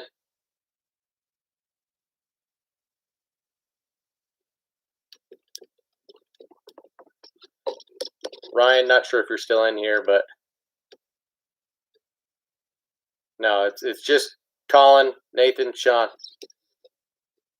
Do I take my old soft plastics and melt them down? No. That is something I will do in the future, most likely. Is get some do-it molds and some stuff to make my own soft plastics, and I will melt some down. But no, I toss them out when they blow out, get worn out. I throw them out. I've got a trash can here. I've got an old gallon Ziploc bag. Those things fill up pretty frequently. Yeah, Sean, I remember you. What's up, dude? Colin, you want to see my custom jigs? I was literally just saying I build a micro jig out of Z-Man products. This is called the Easy Finesse Skirts by Z-Man. So it already comes finesse cut, and then I like to use their Power Finesse Shrooms weedless jig heads, and literally just thread the skirt right up on there. Use an Elastec TRD style bait, and killer little micro jig. I don't make my own jigs other than that. Just had a guy over on YouTube asking if it's better to buy your own jigs or buy heads and skirts and build your own. And I said, in general, I just buy jigs. I don't throw jigs as much as I do Texas rigs. And I also like I'll throw a punch skirt instead of a straight Texas rig and get kind of a jig effect. So, for example, here's the Strike King, what do they call it? Tungsten slither rig. Okay. This is a half ounce tungsten bullet weight with a punch skirt attached to it. So I'll peg this above a Texas rig bait, and I think it's just as effective, if not better, than a lot of jigs that I would throw, especially like a casting jig. So anyway, I throw football jigs and I throw swim jigs. Otherwise, I like to throw chatterbaits, swim baits, and hard baits over a lot of other types of jigs. And that's just my preference again, right? Riley, just wondering, because you ordered one of those PB&J along with the Chartreuse as well. What plastic did you order? PB&J and Chartreuse. Curious to know what you ordered. Ray, pretty much the same material, but those old KVD floating worms look crazy good on a drop shot. Same material as Elastec? You mean like the because it wasn't KVD, but yes, Strike King did use Z-Man Elastec, and they still do with a few baits. So they make these flukes called the Z2, the baby Z2. They make the stick baits called the Zero. I've got both of those, and yeah, I think they also make like finesse worms and trick worm style ones. Maybe that's what you're talking about when you say floating worms. Yeah, they're not all KVD, man. Strike King has a lot of great pros on staff, and not all. Riley, Z-Man, the ones I was telling you to check out yesterday. Ray, which ones did we tell Riley to get? We told her the Finesse TRD. Maybe that was it, right?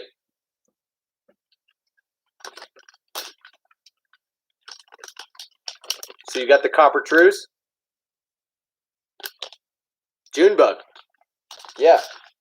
I was showing you June bug yesterday. Bang. Purple with blue flake.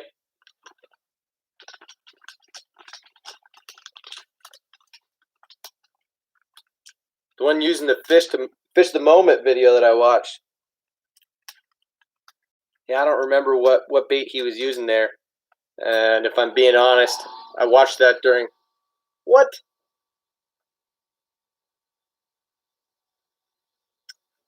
Not sure why my heater just kicked on, but it shouldn't have.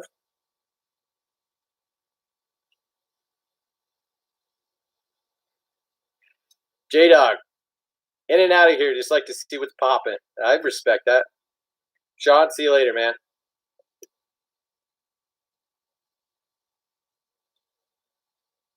I'm sorry I didn't answer your question if you're still in here, Sean.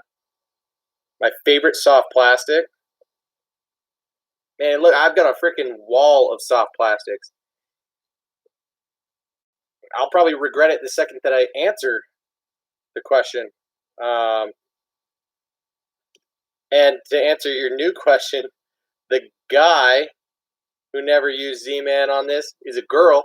She's over on YouTube. Her name's Riley Belden. Pretty crazy. Never used Z-Man, huh? She's going to get on it, though. She put in an order last night. She's on a high school fishing team, and she's about to discover Z-Man and dive head first in. I might send her some of these spares that I've got, too. So you got June bug, green pumpkin, and Chartreuse, or just June bug and Chartreuse? Ray says they don't make the one he used anymore. Supposedly I have something out like it, though. Yeah, I believe that. And that's the thing, is striking... it's a hassle for these companies to license other companies' technology, patents, things like that. So not the most convenient thing to do, and I think they try to stay away from it as much as possible.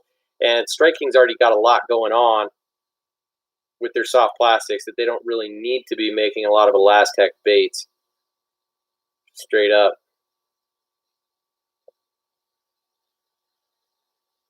So, Sean, favorite soft plastic bait? He's not in here anymore. I'm not answering that question. Woo! Don't have to answer it. So, Riley, you got 3 packs of the Z-Man Finesse TRD. Did you get any of the jig heads? The Finesse Shrooms? You got one of each of those colors. Did you get the hooks and jig heads to go with them, or no? I think this is a conversation that needs to continue offline. And that's definitely something that I can help you out with if you didn't already get them. You didn't. Okay, I will. I'll throw in some heads when I send you some chatterbaits. I'm going to throw you some proper Ned rig hooks, and suggest that you go watch my video that I posted a year ago on how to rig the Z-Man Finesse TRD 5 different ways. I made that video 2 different times, and they've got more views than anything else on my YouTube channel. You will learn a lot there in terms of how to utilize that bait, how to rig it properly, because it's not the easiest thing to do. And I'll send you some of the heads that go really well with those baits. So anyway, we are at 1 hour and 55 minutes. And I said at the beginning that this was going to be a short one. So if you've got any questions, you ask me right now. Keep the conversation going for 5 minutes, and I'm dipping out of here. If you don't have anything else to say, I'm going to get out of here sooner than that. So really appreciate you guys hanging out tonight, especially you guys on YouTube. Ray, Riley. What's the Z-Man with the little legs?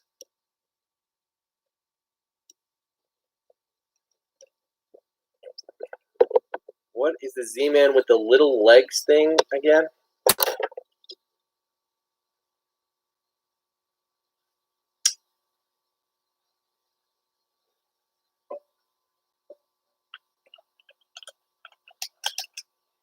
When you say legs, what are you talking about, Ray?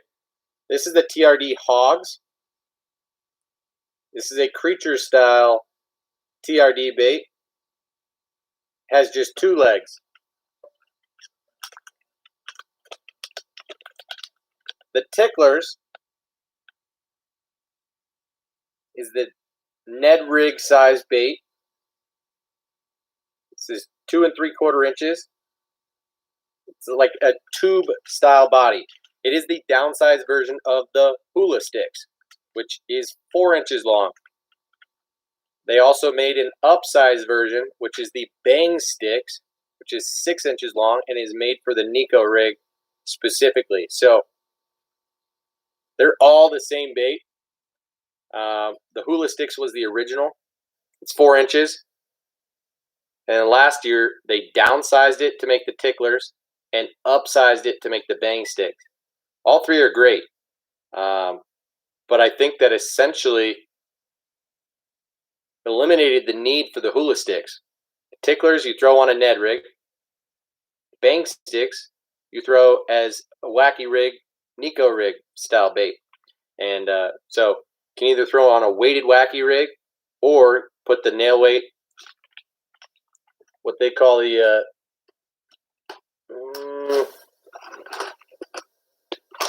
Z-Man Nico weights. What do they call them?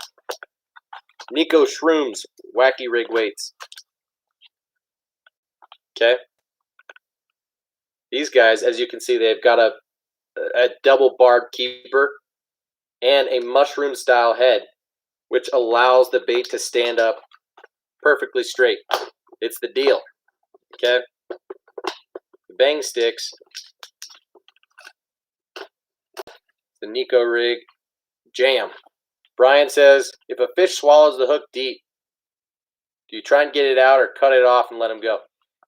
Yes.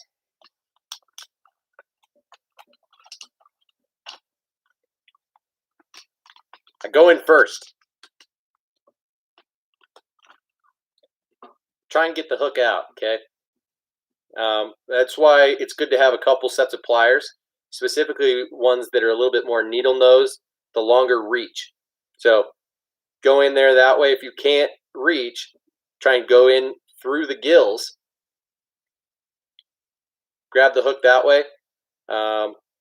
And if the fish is just bleeding too much and you feel like time is of the essence, then yeah, you cut off your line as close as you can and you revive that fish and let him go, understanding that you did him dirty a little bit. So that's why it's really important to pay attention as you're fishing. It's easy to become mindless, right? Especially if you're doing a slow presentation, and you don't pay attention until the fish eats it, swims away with it, and you either see your line swim off or you feel the fish swimming away with the bait after he's wolfed it down. That's just unfortunate when that happens, but it's usually angler error and something that you need to pay attention to what you did wrong there and try and do a better job moving forward of feeling the bite, watching your line, little subtle things like that so that you can set the hook sooner and prevent that as much as possible. But it will happen from time to time, especially with things like the Ned rig. Okay, so it's part of fishing. What can you do? Ray, didn't know size difference. Yeah, between all those baits, ticklers, hula, and the bang sticks. Like I said, I don't throw the hula sticks. The ticklers is one of my favorite Ned rig baits just because it's the same size as the finesse TRD, but that's including those ticklers on top. Those tentacles account for some of it. So when you've got one rigged up, it is a really short bait, and those tentacles just give the bait a little bit of action when you're dead sticking it, more than the finesse TRD, which just kind of wiggles a little bit. And so it's become kind of one of my favorite Ned rig baits over the last year since it was released. And I do really like the bang sticks. It's my #1 Nico rig soft plastic, straight up. And then probably the Z-Man fatties, but I like it a little bit better on a shaky head. It's built differently. The fatties has an open slot for the hook on the back, so I find that it's just a little bit better for like a shaky head or even a Texas rig type of presentation. The other Nico rig bait that I really like is the Zoom Magnum Finesse Worm. Have you guys ever thrown that bait?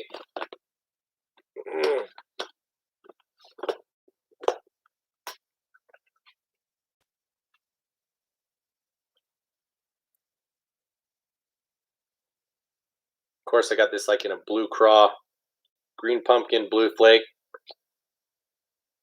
You can see here where I like to put an O-ring if I'm using a standard soft plastic.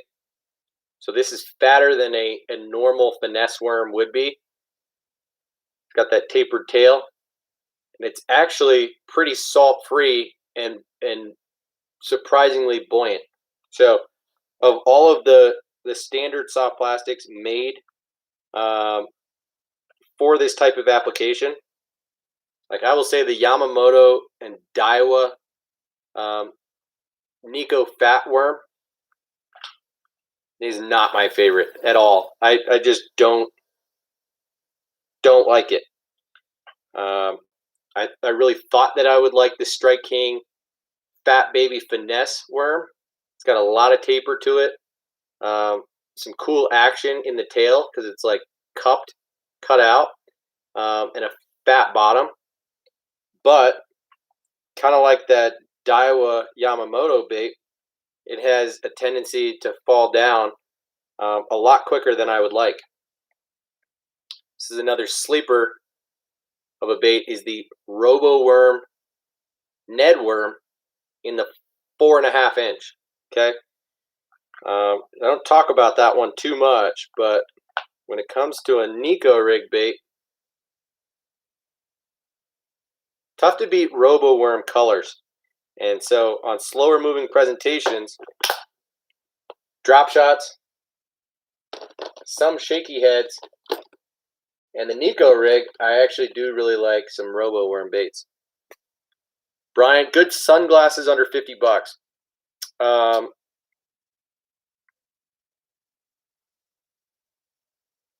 Shady Rays, maybe.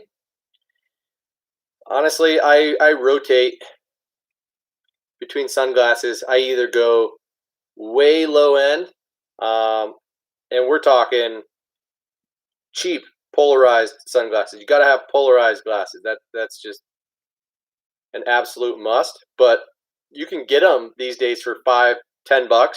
If you go to Walmart, a bunch of fishing brands, Yum and Strike King, freaking Mike Iaconelli, and other brands all sell cheap sunglasses. Yeah, Riley says Strike King has some good ones. So that's a decent way to go. Otherwise, if you've got a little bit more of a budget, Maui Jim makes my favorite sunglasses. But, you know, we're talking the $100 to $200 range. So, you know, if we're talking under $50, I'd say just go cheap. $5, $10, $20. Riley says $20 for the Strike King ones. But like I said, you can get them for $5 and $10 at Walmart. Ray says he's got 20 pairs of those Yum glasses because he loses them so much. And I'm kind of the same way. You know, I bought some polarized like Ray-Ban style frames off of that Wish app a couple years ago, and they were like a couple bucks a pop, and I bought like half a dozen pairs all at once. And I've done the same thing as Ray, and just I've ended up buying like 4 or 5 pairs of those Yum glasses. They fit my face well. That's the main thing with sunglasses, is you got to try them on. So it's all about the way that they fit your face. You'll notice that a lot of glasses are just too big or too small for your face, and that plays a huge role, especially with polarized glasses. Is you want them to be flush with your face. You want it to fit right, and to have minimal gaps so that you're not getting a lot of external light coming in. You want to be able to penetrate the water. Now, I don't have a strong opinion on glasses, but like I said, Maui Jim is my choice for higher end polarized sporty glasses. They're lightweight, very high quality, and flexible too. But Shady Ray is an underrated brand. My sister uses those a lot, I know, and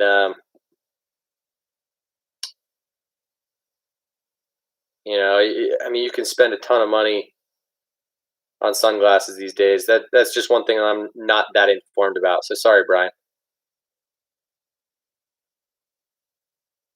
Ray says, remember, if you're buying a fishing license, you're saving 100 times what you probably are gut hooking. Do your best to avoid it, of course. That's true. If you're buying a fishing license, which I assume you do, your money's going toward conservation and stocking fish into all the bodies of water that you're fishing. So to accidentally gut hook a fish every now and again is part of the game, and not the worst thing, right? The main thing you can do to prevent gut hooking a fish is throw artificial lures and not live bait. If you're throwing worms, like somebody asked about on Instagram earlier, if you're throwing live bait, the fish don't know any better. They're going to take it deep every single time. So you have to be sight fishing. You have to have it under a bobber. I would not bottom bounce live bait. Otherwise, you are going to gut hook a lot of fish. Ray says he loves Smith. Yeah, Smith is an underrated brand for sure. They're a company that got really big into optics after I think they were big in the skiing goggles game before sunglasses. Correct me if I'm wrong, but they've gotten big into sunglasses the last couple of years, and their stuff is super high quality. RCAs, even Costas, can't stomach dropping $200 to $300 in the league. I agree. RCIs, I don't even know RCI as a brand. So anyway, yeah, Brian's question was under $50, so it is what it is. Okay, I'll take 1 or 2 more questions. Brian says, do you think Sharpie on your braid or on your lures detracts the fish? Well, those are 2 different questions, but Sharpie on your braid does not. I mean, I think it can help if your braid, if you're using green braid and it's fading, or you're using high vis braid and running a short leader or no leader at all. I think Sharpie can help to hide the braid from the fish. But if you're putting it on lures, that's a different story. A lot of pros will use Sharpie to dress up their lures, kind of do a custom paint job of sorts. I use a Sharpie sometimes, but really I prefer to use the Spike It pens.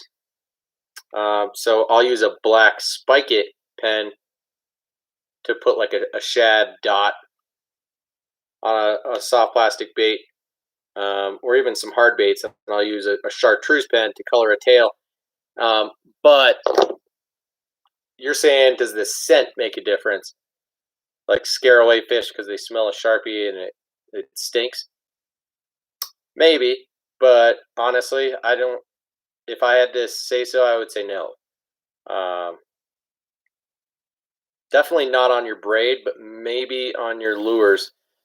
You know, those little details can sometimes make a difference, right? So, you know, a fish can come in hot, absolutely determined to eat the bait, at the very last second, see something that's unnatural or smell or even kind of taste it as they're mouthing that bait and know something's off and decide against it. So, yeah, I don't use Sharpie. You know, I've gotten into, I picked up some black braid this year. Let me see if I've got it here. No, got it on a different table, but, you know, they're making black braid these days. And so you know, it depends. But in general, I would opt out of using Sharpie and try to use something different or just get fresh line. But that's me. Ray says, Florida, they're huge, but a niche between the other two you mentioned. So Smith Optics are huge. Yeah, I'm sure that they're big in some markets versus others.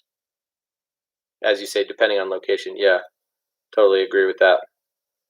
Costa is probably still the big name to beat. You know, they're putting the most money into sponsoring athletes. Most pros are still using Costas, so we will see other brands work their way into the fishing scene for sure.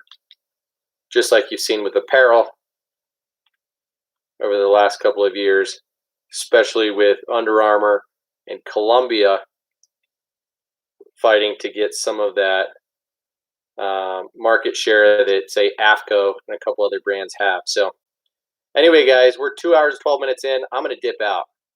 Really appreciate you guys hanging out. It's been fun. Thanks for checking out some of these lures.